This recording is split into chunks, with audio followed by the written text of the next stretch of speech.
about God's peace. Sige, bago tayo mag-start, yung God's peace, let's define God's peace. Ano ba yung peace? Ano ba yung peace? You know, the definition of peace is to join, prosperity, one, quietness, rest, or set at one again. And most of the time, alam nyo, kapag peace ang pinag-uusapan, kailan ba madalas kapag nagugulo yung peace, that's when we pray. Parang ngayon lang, di ba? Somehow, medyo parang nawala yung peace ng konti kasi may echo. So that's when we pray. And the worst idea of peace, mga kapatid, iba yung idea ng mundo pagdating sa peace. Ang idea ng mundo pagdating sa peace is kapag walang problema, pag walang gulo, you know, absence of problems. But you know what? Ang God's idea of peace is His presence. Yan yung talagang hindi ko malilimutan na unang natanggap ko nung tinanggap ko siya. Kaya sabi ko nga sa inyo, kung papansinin nyo, kadalasan ng tao, when they pray, is when their peace are disturbed. For example, sa mga marital problems, may mga hindi pagkakaunawaan, they pray for peace, na maging maayos ng lahat. And then, pag may problema naman sa trabaho or sa opisina, nawawalan ng peace, you know, you pray for a breakthrough. That's when you pray for peace na, Lord, you know, give me peace para syempre pagdating din sa mga desisyon sa buhay. That's when we pray na naghahanap tayo ng peace. Hinahanap natin nasa ba yung peace. Or for example, pag may iniinda ka naman na sakit or some kind of disease, kaya nga from the word disease, this is, walang peace. Di ba? So you're either praying for something you don't have or walang peace pagka yung pag meron kang ayaw o meron kang wala pang nasa iyo, nawawalan ka ng peace. So pinibigay ko lang sa inyo yung definition ng peace para hindi ka mapakali. Or if you want to get rid of something you don't want. So right now, I want to tell you na alam niyo yung peace na yan that we always pray for, hindi naman talaga nawawala yan. At wala naman din sinong pwedeng magnakaw niyan. Well, the enemy, ang pwedeng gawin ng kaaway is to put, you know, to inject things in our mind na nilalagay niya, hindi, wala kang peace, na hindi ka magkakaroon ng peace. Yun lang naman. Kasi ang tanging weapon lang naman ng kaaway na pwede niya nagagamit niya is just deception. He's just full of lies. So dapat wag natin papayagan na maniwala dyan sa mga kasinungalingan yan. Kasi ang ayaw ng kaaway na lakaran natin yung peace na yan. Kasi when we are at peace, everything's good. Alam niyo yun? Dahil pagka nasa peace ka, andyan ang peace ng Panginoon, nandyan nilalakaran mo. That's when yung steps and yung mga instructions niya, mas naririnig natin at mas nalalakaran natin. Example, sa decision making, napaka-importante ng peace. Sabi ko nga, barometer ko din yung peace na yan. Whenever you don't have peace in something, whether it may be in giving or going somewhere, you know, kung dapat bang pumunta ka or wag ka pumunta, yun ang barometer natin. Barometer natin ng God's will yan. It's His peace. So, whenever, kung nasa yung peace na yan, doon tayo palagi nakadikit. And alam nyo, pagdating sa peace, yan yung matagal kong hinanap eh. You know, even before I came to know the Lord, yan ang matagal kong hinanap. Kasi talagang hindi kayang ibigay ng mundo yan. At marami na hanggang ngayon na nandito sa mundo, for those of yung mga tao na hanggang ngayon hindi pa tumatanggap kay Kristo, yan naman ang hinahanap nila. And that peace, matatagpuan sa ating lahat yan kasi si Jesus nasa atin. Hanap sila ng hanap kung saan-saan yan. Kay Jesus lang matatagpuan yan. Kaya kahit na makuha mo pa lahat ng material na bagay o kung ano mang ibibigay ng mundo, hindi niyan matutumbasan yung kapayapaan na kayang ibigay ng Panginoon. Kaya nung moment na tinanggap ko ang Panginoon, kasabay na tinanggap ko yung kapayapaan niya. So right now, gusto ko ipaalala sa inyo na when you were born again, nung tinanggap niyo si Jesus Christ, kapatid, hindi na yung kapayapaan na yan, nanirahan din sa inyo. So right now, if somehow na parang nadi-disturb yung peace ninyo or in some areas of your life, kasama parang wala kayong peace, I want you to be reminded na may peace kayo at tinanggap mo yan. That peace that transcends and surpasses all understanding, nasa inyo yan, is because of Jesus Christ. When you acknowledge and recognize that you have it. So I want to start with this verse in John 14, verse 27. It says here, the first slide, "Peace I leave with you, my peace I give to you. Not as the world gives, do I give to you. So let not your heart be troubled, neither let it be afraid." So sabi niya rito, His peace, He gave it to us. Binigay niya sa atin yung peace niya. And there's something about His peace na dapat nating, you know, maalala be reminded. Yung peace na yan na nilagay niya sa atin, na binigay niya sa atin, that is the supernatural peace na meron si Jesus. Well, alam naman natin kung anong peace meron si Jesus na nandito siya sa mundo. Isipin mo, bumabagyo, kalmado siya. May mga demon-possessed man ni hindi siya natatakot. Natatakot sa kanya yung mga demonyo. His way to the cross, yung peace na niya na nasa kanya, hindi yan nawala. At yung peace na yan na tinutukoy niya, na sinasabi niya na nasa kanya, na iiwanan niya at iniwan niya sa atin. Nasa atin na nung tinanggap natin siya. And because we have it now, so ano sabi niya? So let not your heart be troubled and afraid. Nakalagay dyan. Why? Because you have peace. Peter was able to walk on water when he looked at Jesus. When he looked to Jesus, may peace. Now, if you look into your heart, kung titignan mo yung puso mo ngayon, sino ba matatagpuan mo dyan? Wala namang iba kundi si Jesus Christ. There you will find Him. So yung peace, nandyan din. Amen? So yung peace, nandyan sa'yo. So let not your heart be weighed down to what your mind is telling you. You have Him, therefore you have peace. Amen? Yung peace na katahimikan na tinutukoy ng mundo ay walang sinabi sa kapayapaan na bigay ng Panginoon. Kasi amidst the chaos, amidst the noise, may peace ka pa din. And this is what sets us apart from the world. Yung iba dyan, natataranta na, even right now, I do believe, siyempre, tingnan mo, bumabagyo. Even yung mga ating mga kapatid na sabihin natin na doon sa mga prone areas, naniniwala ko na yung peace ng Panginoon hindi nawawala sa inyo. Samantalang yung iba, siguro natataranta na. That is because of the Jesus that we have on the inside of us. Kaya sabi sa Philippians 4 verse 6 to 7, it says here, next slide. Be anxious for nothing, but in everything, by prayer and supplication, with thanksgiving, let your request be made known to God. So, ano ko rito, how can Paul say to not be anxious? Di ba? Bakit niya sinasabi na be anxious for nothing? Bakit kaya niya sabihin nyo? Kasi alam niyang posible. Alam niyang pwede. Bakit? Because we have Jesus. Amen. Nandiyan si Jesus eh. When you know that the God you serve chose to live on the inside of you, that same supernatural peace na meron siya when He was here on earth is the same peace that you have now. And when we read His Word, when we read His accounts, lahat, Matthew, Mark, Luke, and John, the Acts, lahat, lahat ng tinutukoy nila pagdating kay Jesus Christ, alam natin yung peace na meron siya. And that peace, meron din tayo. Ang need lang natin gawin is to acknowledge it. Now, take note. Itong si Paul, he was even writing this in jail. And he had peace. Tayo nga nasa labas eh. Amen? So whatever it is that is somehow worrying you now, I don't know, kung meron man sa inyo siguro, kahit saglit na nag-worry, I just want to remind you, you have to renew your mind and tell yourself you have peace.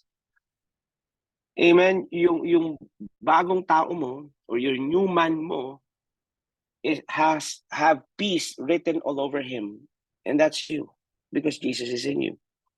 So instead of worrying or being anxious, be in prayer and thanksgiving. Sabi dito, make your request be made known to God.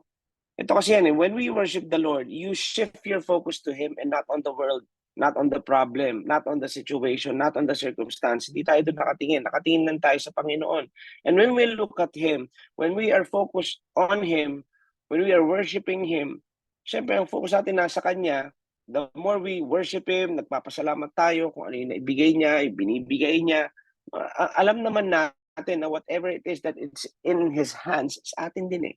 Ibibigay niya sa atin yun. And the more we look to Him, the more wisdom and answer to your current situation is revealed. Dahan-dahan nare-reveal yan. At somehow, makikita mo rin doon na pinapayagan mo na ngayon yung sarili mo na, teka nga muna, bakit ako mag-worry? Hayaan ko ang Panginoon na yung kapayapaan ng Panginoon ang dumaloy sa akin. You know what? One thing that prevents us to be at peace, but parang minsan kasi parang hirap na hirap kang hindi mag-worry. Bakit parang hirap na hirap kang hindi mag-worry? Parang mas gusto mag-worry kaysa to be at peace. Why? Alam niyo kung bakit? Kasi you're not casting your care to Him. Yan sabi niya, di ba, 1 Peter 5, ang sabi niya sa atin, cast your care to Him. Sabi niya, cast your care to me. Bigay mo sa akin yung care ko. Ihagis mo. Kaya nga niya pinapahagis. When you say cast, hagis yan eh. ba't pinahahagis siya? Sobra naman pag pinahagis mo. Kasi alam ng Panginoon na mabigat eh. Hindi mo kakayanin, ipasa lang yan. Kaya hagis mo kung gano'ng kabigat na ibigay mo sa akin. Amen? So dito, malalaman mo agad if somehow parang your heart is being weighed down, tapos parang mabigat pa, that's your barometer. Malalaman mo ngayon na, signal yan sa sarili mo na, naku, hindi ko na ibibigay sa kanya. Binibitbit ko pala. Kaya pala mabigat. And brothers and sisters, we are not designed to carry burdens. Ang sabi niya, cast it to Him. His yoke is easy, His burden is light. So we have to give it to Him. Bakit daw? In that same verse, 1 Peter 5, ang sabi niya, kasi mahal kita, kaya ako pinabibigay. Kaya ang sabi ko sa iyo, cast your care to me because I love you. Because I care for you affectionately. I look at you, I care for you watchfully. Nakaabang ako sa iyo. Ang problema ay ibigay mo sa akin. Amen? And then watch that peace come upon you. Na ma-take over ka ng peace na yan. Amen? It's like God is saying na through this word, sinasabi ng Panginoon, let me handle your care. Give me your care. Whatever it is. Amen? So we are to worship Him. As we worship Him, nawawala yung mga yan. Nasasantabi yan. Kasi nare-remind natin sa sarili natin who we have in Him and we have peace. Thanksgiving. Thank you, Lord. Lord, thank you, Lord, for the healing. Lord, thank you for the restoration, the promotion, the redirection, lahat yan. Yung mga directions na ibibigay mo, the instructions, Lord God, yun ang pinagpapasalamat natin. A prayer of thanksgiving is a prayer of faith. Bakit? Kasi you are able to thank Him even before the breakthrough comes, even before the answer na dumating yung sagot nung pinagpe-pray mo. Naniniwala ka na darating, naniniwala ka na sa'yo na that is what faith is. That's a prayer of faith. In advance, thank you ka na sa gagawin niya sa buhay mo. Remember in the book of Acts, di ba, si Paul and Silas, what did Paul and Silas, anong ginawa ni Paul and Silas sa jail? Di ba?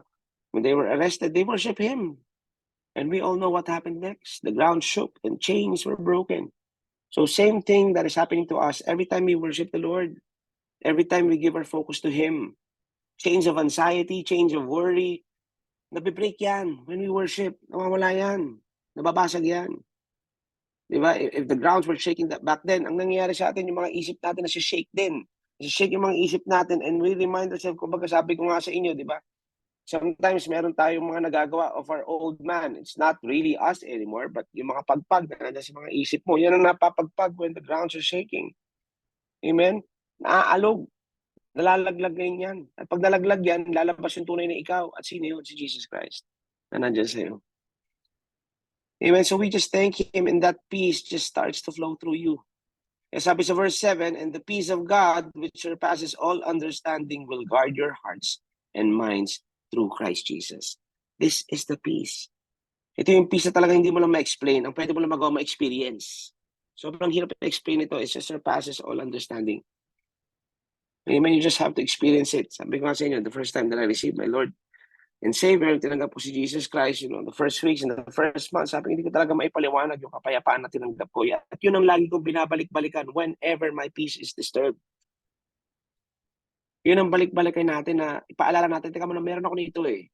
So hindi pwedeng humarang itong kasinungalingan ng kaaway sa buhay ko. Babalik ako kung nasan yung peace at yung peace nasa akin yan. Amen. This peace keeps our hearts and minds at ease.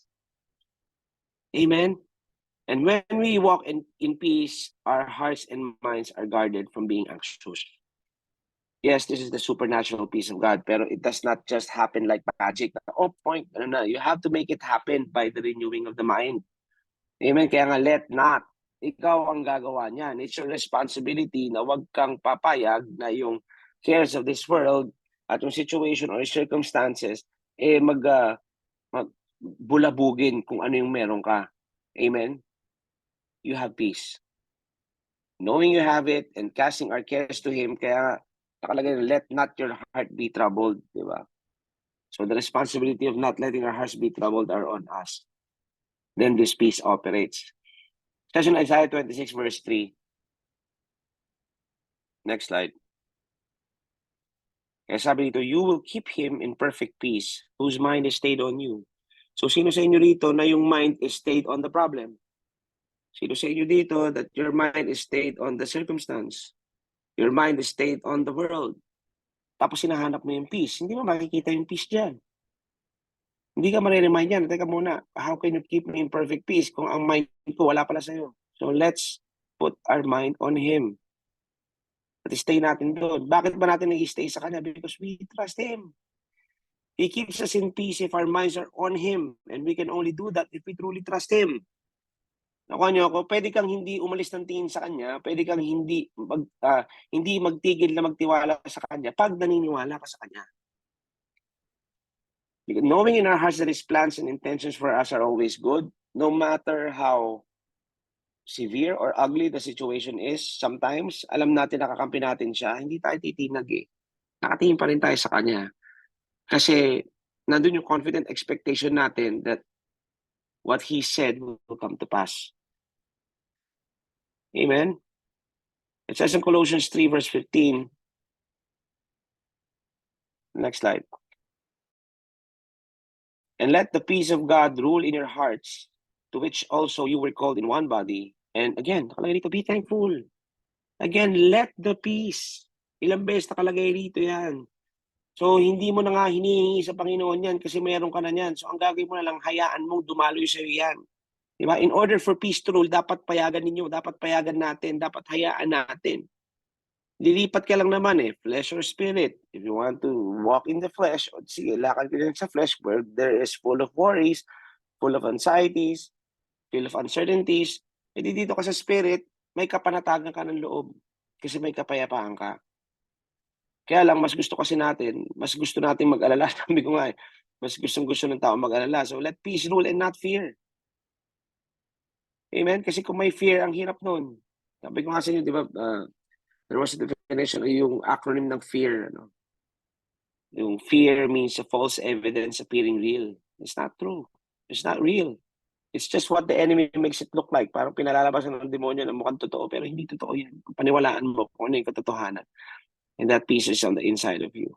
That healing is on the inside of you. Amen? Jesus is in you. Kailangan nating i-allow na dumaloy. So, my question is for you guys tonight, are you letting it rule? Are you letting God's peace rule? O yung emotions natin yung nag-rule? Kasi pag yun, huwag mong hanapan ng peace yun. Talagang walang peace yun. To which also you were called in one body, and be thankful. The moment peace is ruling in your heart, you start to be thankful. You have peace. And it can rule. Kasi nasa puso mo yan eh. Yan nagpapatibok, yan ang bumobomba ng dugo ng buong katawan natin. So kaya natin bumomba yung kapayapaan dyan. Amen? Hindi bang ang saya mo lang, you're just always thankful of everything because with Jesus, He gave us all things. He gave us His promises. He gave us His armor. It's not just an ordinary armor. Armor niya yun. Kaya nga armor of God. Eh. Let's use it. Gamitin natin. Amen? Na pinakamagandang binigay niya sa atin is itong peace na ito. We have it. I want to read this in the Amplified Version. Next slide. Sabi dito, and let the peace, soul harmony which comes from Christ, rule, act as umpire continually in your hearts. Ito kagandahan din ng peace eh. Kapag ito yung pinag-rule mo, nakalagay dito, act as umpire continually in your hearts, deciding and settling with finality all questions that arise in your minds in that peaceful state, to which as members of Christ's one body, you were also called to live and be thankful, appreciative, giving praise to God always. Ito ba isa yung peace of God also act as an umpire. Alam naman natin, di ba, pag sa baseball, yung umpire, alam na, sila yung in charge for officiating the game, di ba, yung beginning and ending the game. Sila din yung nag-enforce ng rule. Di ba, yung sila din yung nag-judge. Pag may mga judgment calls na, ano ba, safe ba, or fail, or out ba, sila din yung nag-judge yan. So, hinahambing ng word yung hinahambing dito na yung umpire is yung peace of God is like an umpire. So, yun din pala yung nagtuturo sa atin na nagde-decide kung meron tayong gustong desisyonan. Nakuha nyo? when we let this rule, yung mga tanong natin, yung mga questions natin, siya din nagde-decide yan. O, sige, dito ka muna, steady ka muna rito. Sige, let it simmer, wait lang muna. Sasabihin ko sa iyo kung paano ito. Nakuha niyo yun? Kaya whenever you are pressured, pag may pressure na dumarating, minamadali ka, it is never of God. Kasi ang nangyayari niyan, ang mga decision mo would now be based on fear instead of peace. Nakuha niyo ako? Kasi kung nasan yung peace, nandun si Jesus. And most importantly, sige, narinig natin, nalaman natin, pinakita ng Panginoon kung nasan yung peace na yan. O sige, andito ka, ito gawin mo. Di ba? Pero ang problema, madalas sa atin, hanggang rinig lang. Okay, narinig mo, naramdaman mo, may confirmation ka that this is what God wants you to do. Ang problema, you just heard it and not acted on it. At hindi tayo nag-act doon. Because when you let peace rule in your hearts, wisdom begins to speak in your life as well. Ang Panginoon tinuturuan din tayo. So pag peace ang nag-rule dyan, you begin to know what to say to other people, how to encourage them, how to bless them, how to speak life into every situation, whether your situation or situation of a brother or a sister. And that is all because of the peace that is in you. Eh, walang iba. Sino ba yung peace na yan? Wala namang iba kung sino yung peace na yan, kundi si Jesus Christ. That is on the inside of us. I want to read John 16 verse 33 in the Message translation. I've told you all this so that trusting me. So Jesus spoke words. Remember, He is the Word. So lahat ng binabasa natin, kung paniniwalaan daw natin to, ano daw mangyayari? Nakalagay dyan, you will be unshakable and assured deeply at peace. Why do we read the Word? Binabasa natin ang salita because it's the Word of God. Meron tayong gusto marinig na galing sa Kanya, mahahawakan yung mga pangako niya, ma-build yung relationship natin sa Kanya. It's in the Word. So sinasabi rito, anak, so lahat ng mga sinasabi ko sa iyo is para magtiwala ka sa akin. Nang sa ganon, you will be unshakable and assured and deeply at peace. So peace, dito, makikita natin dito, okay, kaya pala hanap ng peace. Okay, alam ko naman na nandito yung peace sa akin. Pag ganun parang nahihirapan ako. Nakikita kasi natin dito, by this, that peace is a product of God's Word. When you believe, when you start to accept it and embrace God's Word, yung peace nandyan dumadaloy sa iyo. Nagiging manifested sa buhay mo. So now knowing this, okay, alam ko na ngayon kung saan ko kukunin yung peace. So the Word, now listen to me. If the Word is sown in your heart, you know who you are in Christ. You know what fruit you have in the Spirit. What do you have? Isipin mo, yun na, yung word peace. Jesus Christ, peace. Product and the fruit of the Spirit, peace din. Alam mo yun, parang sinasabi ng Panginoon, hanap ng peace, nasa iyo na eh. Na ang tanong ngayon, gaano ba tayo kadalas bumalik sa word ni God pag nawawalan tayo ng peace? Pag nawawalan man tayo ng peace, we go to people. I'm not saying na it's bad na masamang pupunta sa tao, lalo na kung kapatid naman natin.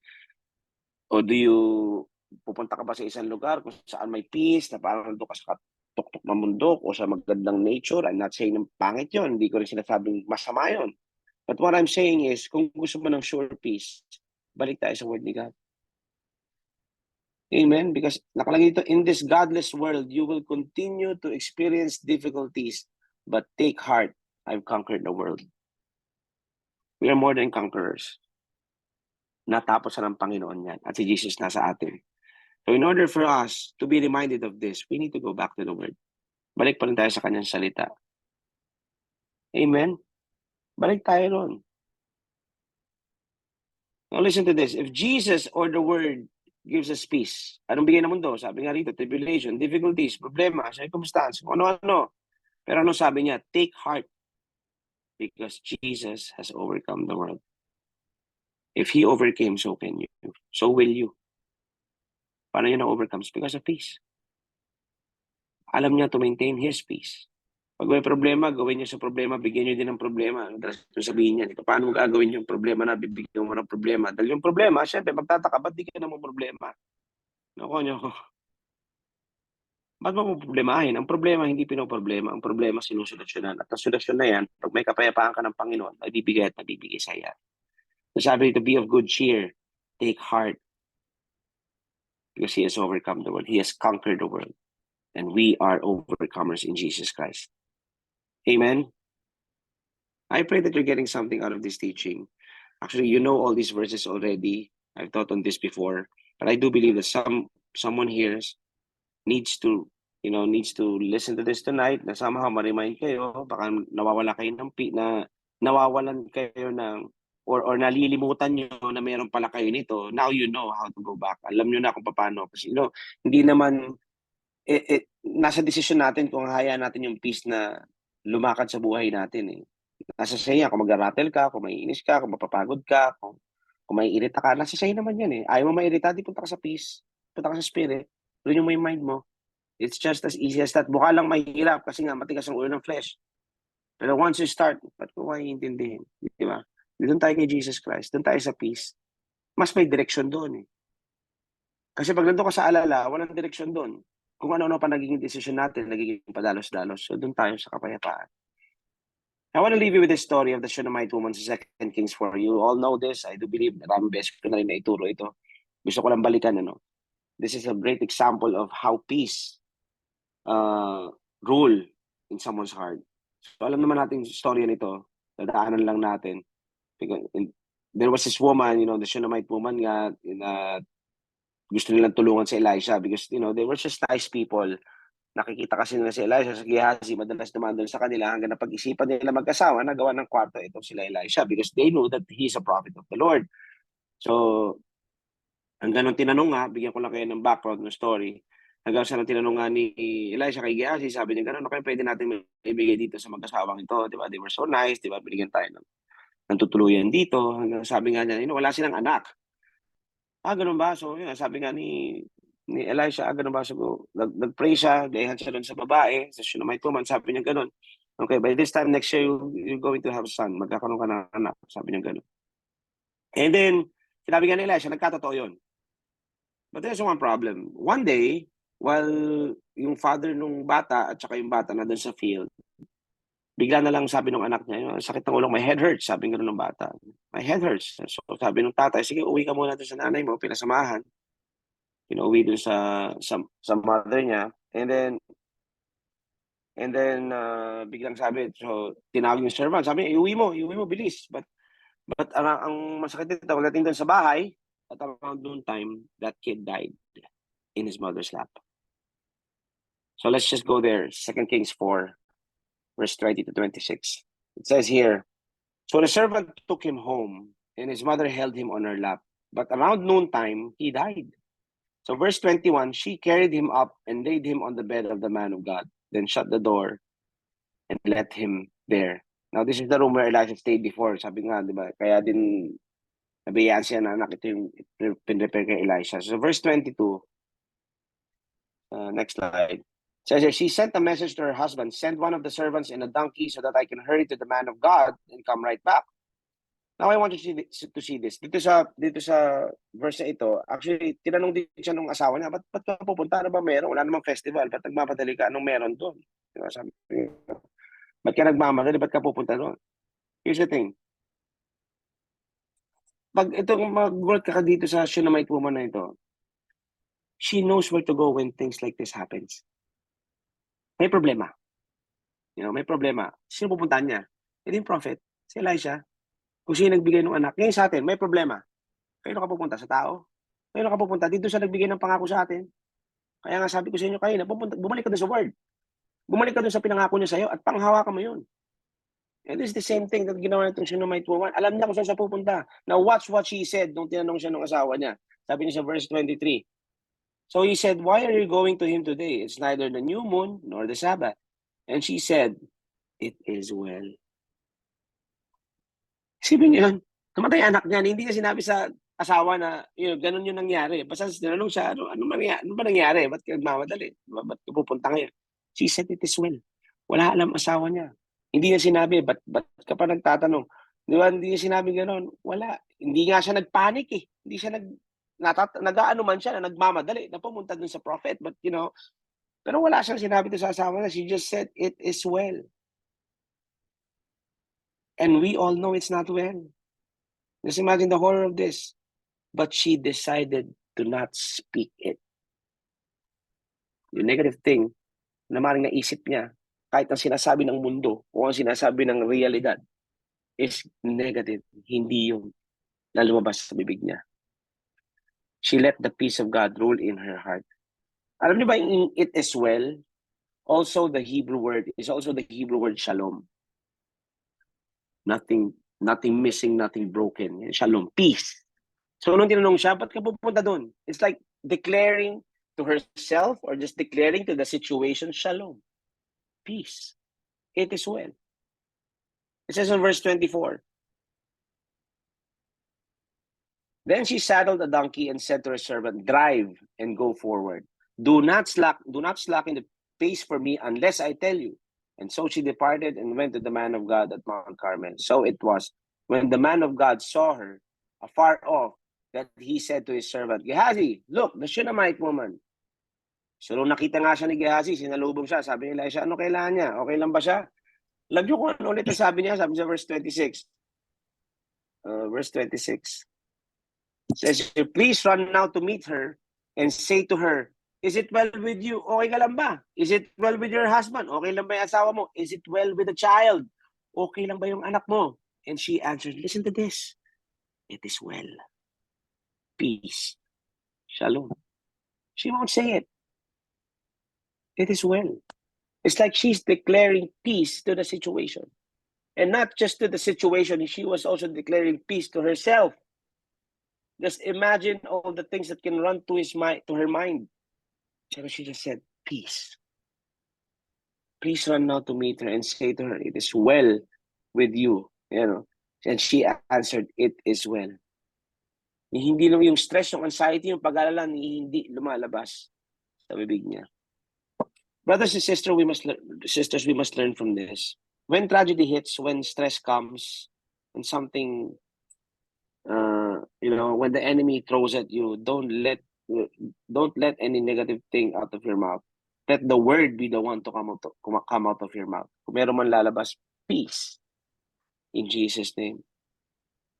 So kung makita nyo rito, the story ended. The story ended by Elisha raising the boy from the dead. Nabuhay ulit. It is well. Peace. Yun ang dinideclare niya. At alam niya kung saan siya pupunta. So right now, somehow this is just a reminder for each and every one of us. When something happens, saan tayo tatakbo? Takbo tayo kay Jesus, takbo tayo sa salita niya, doon tayo pupunta. And not look at the ugly situation o yung hindi magandang sitwasyon. Huwag yun ang tignan natin palagi. Yung pangako ng Panginoon na para sa atin, na pinagbayaran niya sa krus. Amen? So kung sa inyo, somehow, whatever has died down on the inside of you, kung meron man, siguro pag-asa yan, or dream, or I don't know, if there's a prayer, or somehow, hindi ko alam kung ano man yan, just speak life. Speak peace. Speak restoration. Speak healing.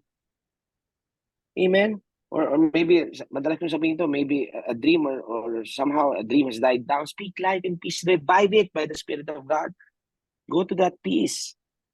Minsan kasi ang ginagawa natin, tinatakbuhan na lang natin yung mga bagay na dapat natin na-deal. Pero, somehow, I think it's about time, whatever it is that the Lord is reminding you tonight.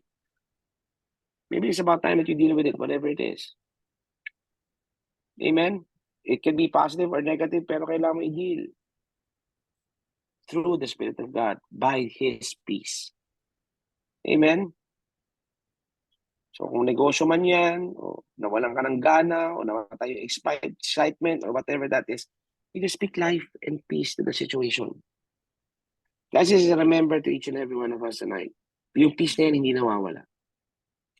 So every time na biglang akala mo nawawala yan, o ba may kasinungalingan ng kaaway na binibigay sa inyo, balik ka sa word niya. Balik ka sa relationship mo sa Kanya. Balik ka doon sa tiwala mo sa Kanya.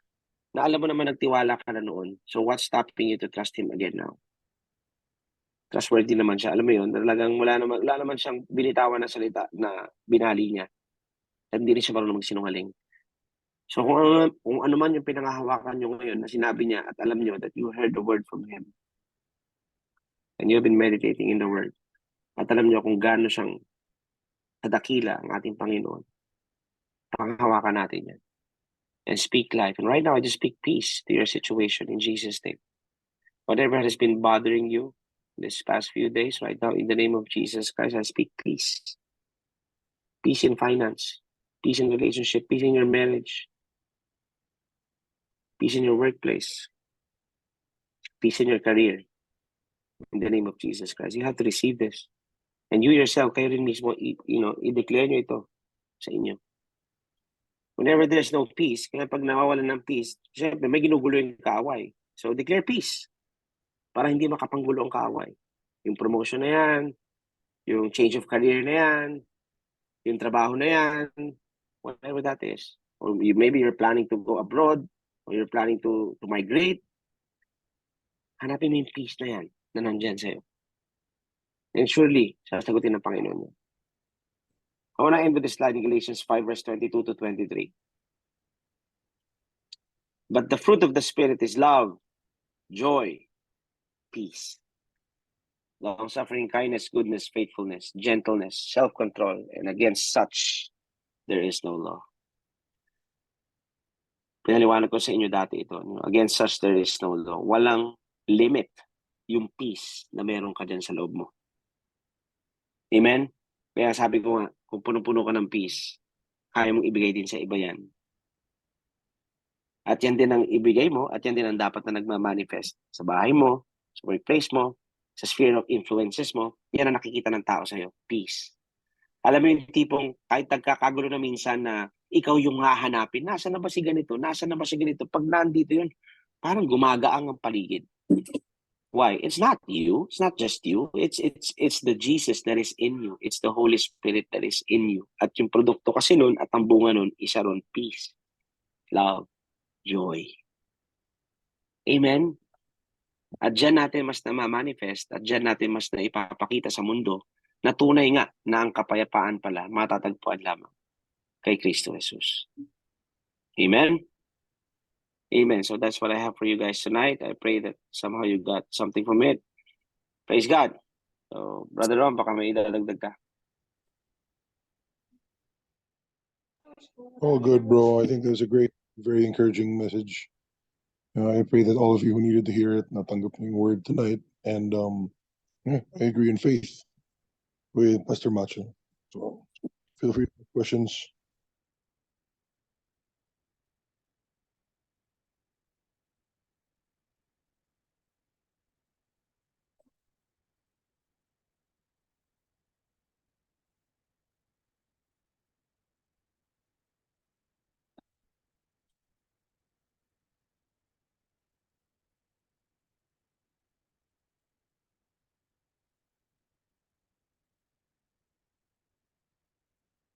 Thank you, Sis Mai, for hosting.